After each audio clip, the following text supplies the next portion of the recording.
Hey guys, what's up? I just got back from yoga.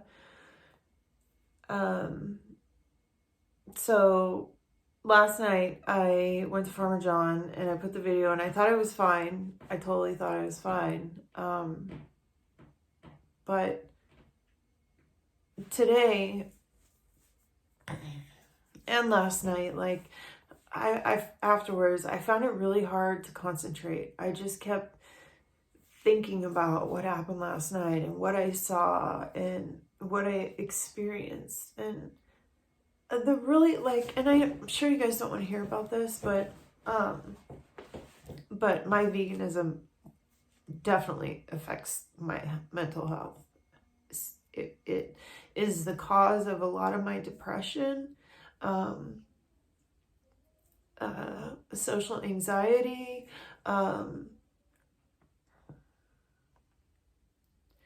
but I can't not do it. I can't not be vegan anymore after the things that I've seen and experienced. But I mean, so like I grew up always being around a lot of animals. My dad worked at a zoo, and we had a lot of animals. I had a dog and a cat, and when I was about 8 years old, he got a job at a different zoo where he was pretty much running the zoo. And so I would go to work with him, and we would get a lot of different animals in the house. Like sometimes sick animals would end up at our home. For example, we had a monkey at one point, just temporarily in our garage, who was sick and couldn't be with the other. There was no space for. We had all kinds of different birds, and we ended up with a sick goat that somebody had, who was a goat that had seizures, and they didn't know what to do with it, so we ended up having it. I actually was a kid who had a pony, but it wasn't because my parents had money and bought me a pony. I grew up my parents had no money.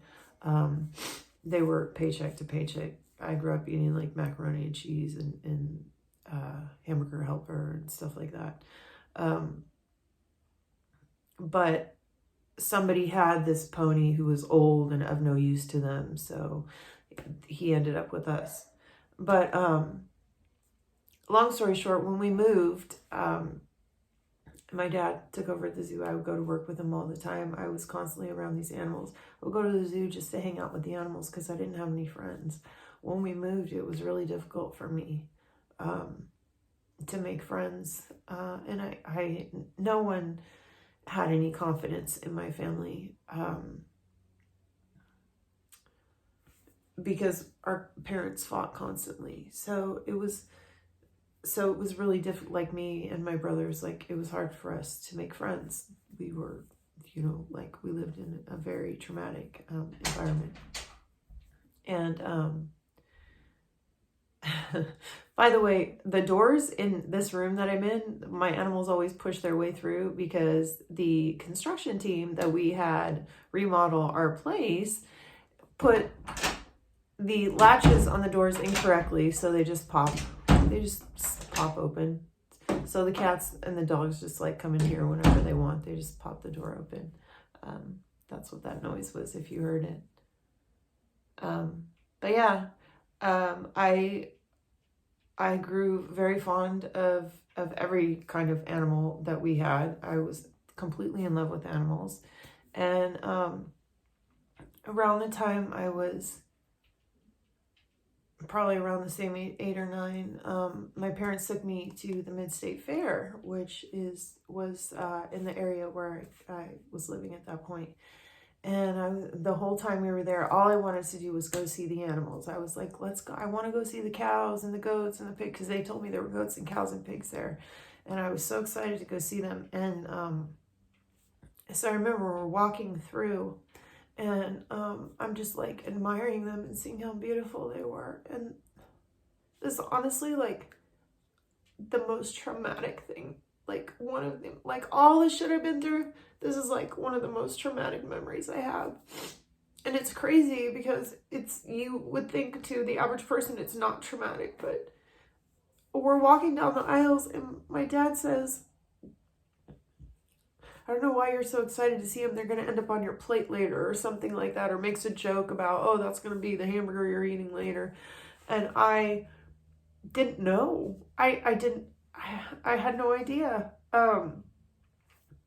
This was during a time where we didn't have the internet. There weren't, 5-year-olds weren't surfing the web. I had no idea. And I basically fell to the ground and bawled my eyes out, and they had to drag me out of there. I was kicking and screaming.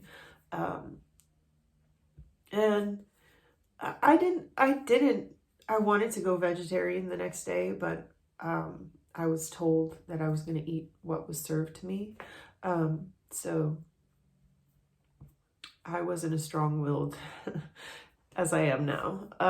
But I didn't actually stop eating meat until I was 30. When I was 30, I went, actually prior to that, in my second manic episode, I decided I was vegetarian. I never wanted to eat animals, and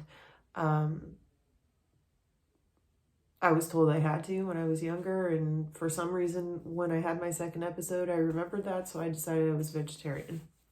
But that didn't stick. It just lasted while I was manic, and then when I came out of the episode, I was eating meat again. But a couple of years later, when I moved and got more information, I went vegetarian. But oh my God, it's not. Don't act like you guys have never done that before. But anyway, yeah, it's been really, really difficult to focus today. I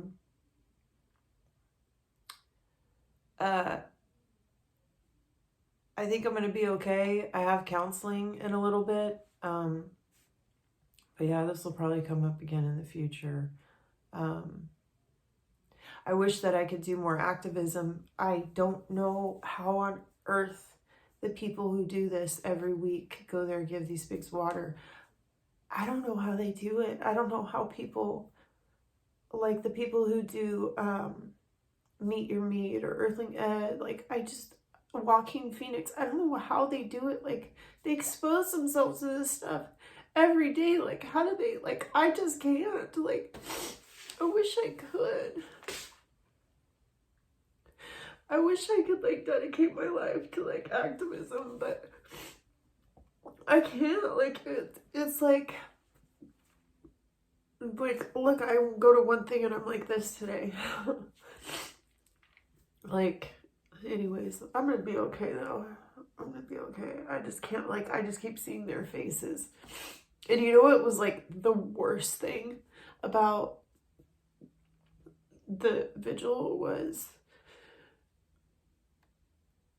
how quiet it was. When the trucks pulled up, normally you hear pigs, they go, they make noise, right? These pigs were so fucking scared, they made zero sound. The only time you heard sound was when one of them would get spooked and there would be a stampede and you would hear a squeal. It's like they just weren't breathing because they were so scared. It was really hard. It was really hard. But I'm going to work on something tomorrow that's really going to get this off my mind. So hopefully I'll be able to post that. Anyways, forgive my appearance. I look like shit right now. I just got back from yoga. But anyway, thank you for watching. And if you're still here and you just stumbled upon my channel, please subscribe. If you are subscribed, you're amazing. Thank you so much. Have a great day. And I promise I won't batter you guys with my